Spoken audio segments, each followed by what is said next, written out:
Hey there, YouTube.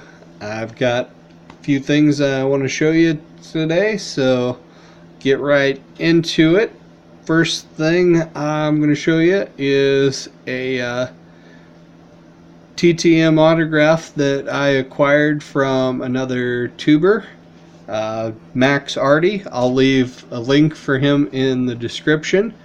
He was showing some Beebe autographs that he had acquired via TTM, and I kind of mentioned that he was somebody that I was going to need to get for my Nebraska PC, and he said he had multiples and was willing to let me have one of them, so I appreciate that.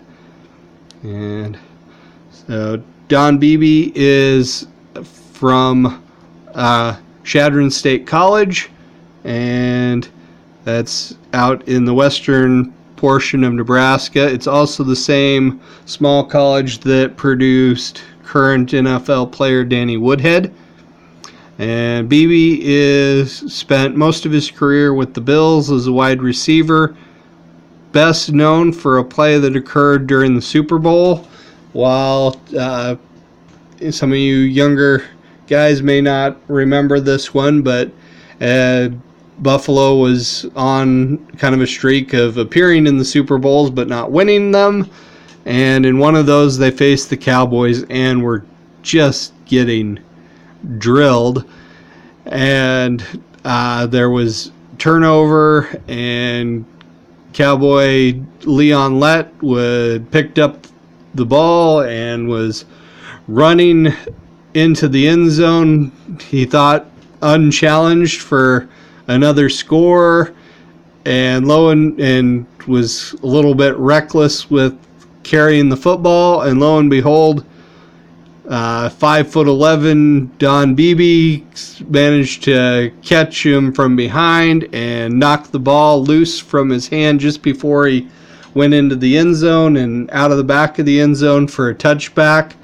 It was, for the most part, kind of a meaningless play in the actual outcome of the game, but people kind of latched onto it as just one of those moments, and for Leon Lett, it kind of got him branded as kind of a bonehead, and for Beebe, it was kind of epitomizing, this tough, never quit, never, stop kind of attitude. And for his part, he never really kind of bought into that. He always kind of just dismissed it as, just making a play, and, that it wasn't that big a deal, that, they got killed. So some play like that just wasn't that important to him. Although I wonder now in retrospect if his opinion on that's changed now as time has passed. But anyway, that's enough on that one. Also got some break winnings in from Snodzilla's baseball mixer, and I drew the Athletics, tried a bit to see if I could get somebody to trade me, no takers, and I ended up getting 3 what you'd consider hits. I only got 3 cards, but I guess in a way they were all hits. I got this low-numbered Chad Pender rookie card. It is numbered to 15, 14 out of 15, so 1 away from 15, so you know what that means? Yes, an eBay 1 of 1, of course. And then in that same vein, followed up with a Chad Pender autograph. These are both from High Tech, so rookie auto, and then one more hit. This one I think's the best hit, was a Mark Mulder autograph, numbered 86 out of 300. So not a superstar player by any means, but he was certainly a very good pitcher for the Athletics back in the day there for a while when they we're on a pretty good run. And then another pickup here for the Clemente collection. This one, not a significant one, but just one more closer on that master set. If eventually probably send this one to PSA, although maybe I won't send this one for sure. It just kind of depends, because the card itself is in pretty good condition, but it'll get killed in the grade because we've got writing, ink marks on the back where somebody looks like did a few checklisting or underlined. Looks like they underlined every Chicago Cub in the batting leaders. So apparently at some point this was probably a Cubs fan's card. So that's a little bit ironic. But in any case, I don't care much about the back of the card, but dang it, when you send them in for grading, PSA sure does, and they'll hit you pretty hard they'll hit you with that mark qualifier, and that takes 2 grades off whatever they give it. But okay, so those, and then to the 2 big pieces you've been staring at there in the background. Couple of really nice older pieces. This first one here, this is a strip card from 1923. Catalog designation is the W515, and it is of Hall of Famer Eddie Collins, who is depicted here with the Chicago White Sox. And you can see there it's been graded by SGC, and at the time SGC had a policy on, when they graded this one, their policy was that hand cut cards, they wouldn't give them numerical grades, they'd only give them authentic grades. And so this one's gotten that authentic grade, but they've since changed their policy, and PSA has the same policy where if the hand cut card will meet certain dimensions, they will give it a numerical grade instead of just the authentic. And this one, very likely, if you sent it in, it probably would grade pretty high. I would guess, there's a good chance 6 is certainly possible on this one.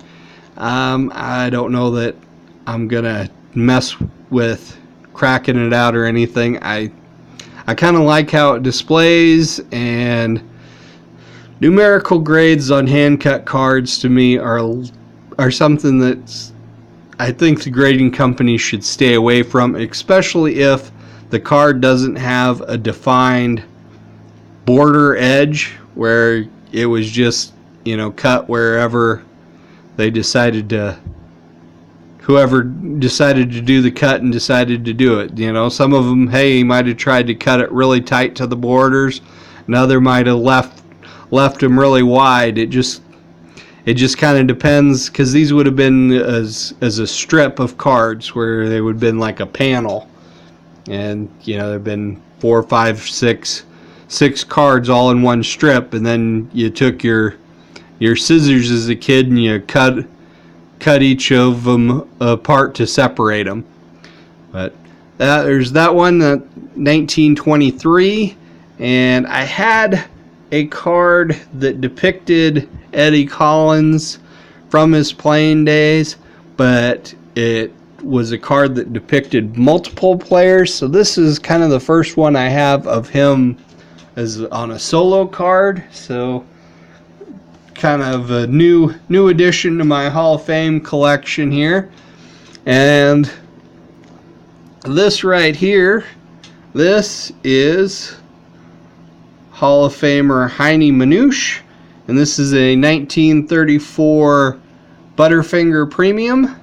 These would have been redeemed at your local grocer or retailer for Butterfinger wrappers as an in-store premium.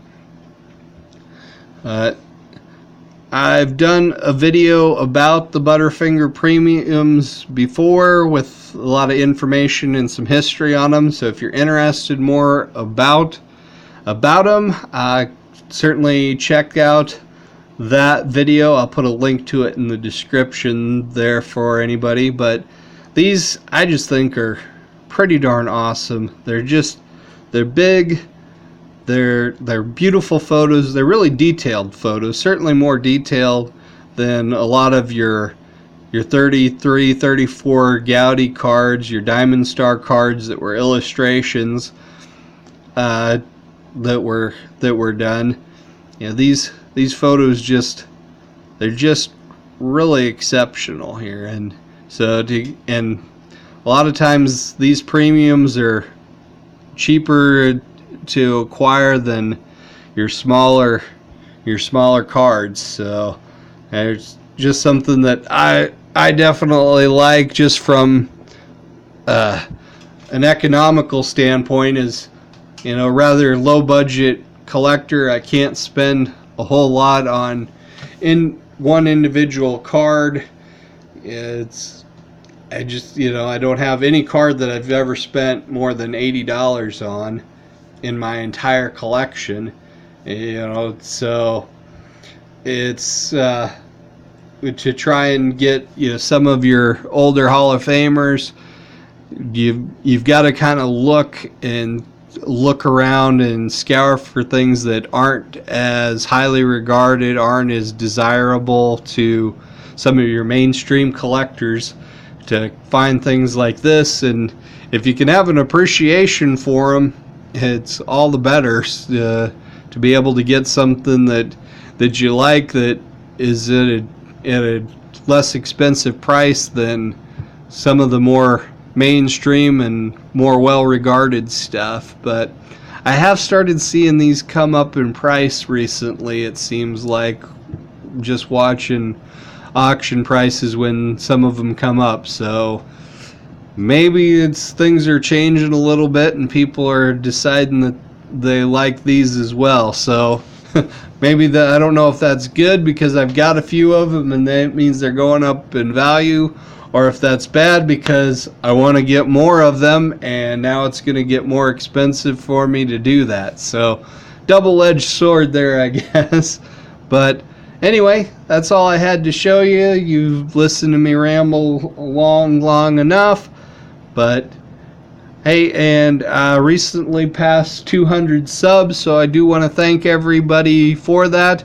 Right now, I don't plan on doing any type of contest or giveaway for 200 subs, but I am planning that at 250, I was planning on doing kind of an event that I'll tell you more about when we get to that point. But until then, we'll talk to you later. So long.